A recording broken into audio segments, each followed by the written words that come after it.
What about the role of for U.S. role in this during the Arab Spring? I mean, we heard, this kind of signaling game from the Obama administration to not just the Egyptian regime, for example, but also to the Egyptian people.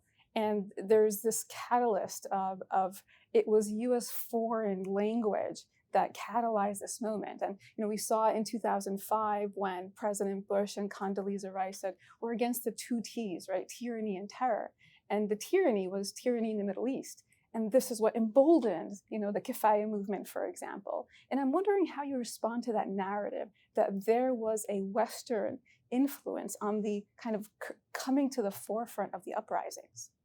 I think there's no question that one of the main, if not the single greatest driving force of the uprisings was the manner in which autocratic, sometimes despotic Arab governments mistreated their own people. And the reason they can do that in the eyes of most ordinary Arabs, the reason is that they were supported by foreign powers, often the US, but also other foreign powers as well. And so I think there's a direct relationship between and of course you look at the Arab-Israeli conflict and the impact that has on the region, people's anger, and it's very heavily because of the US total support for Israel and just lip service to Palestinian rights. You have another issue, I think, in the short run, which is when the uprising started in Egypt and Tunisia, I think the United States had no idea what to do. They were totally lost. And they came up with initial ideas first that we support the people, we have them reform, support these leaders, ask them to change.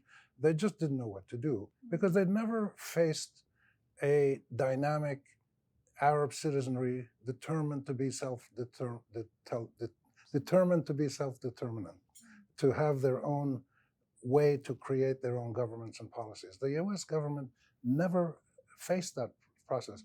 They didn't know how to deal with it because they never believed in it. They believed in the autocrats.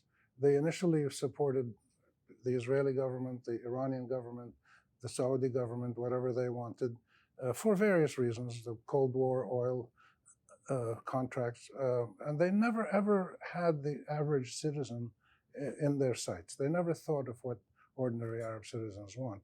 And so when Arab citizens suddenly spoke up with a collective voice, the US was totally befuddled.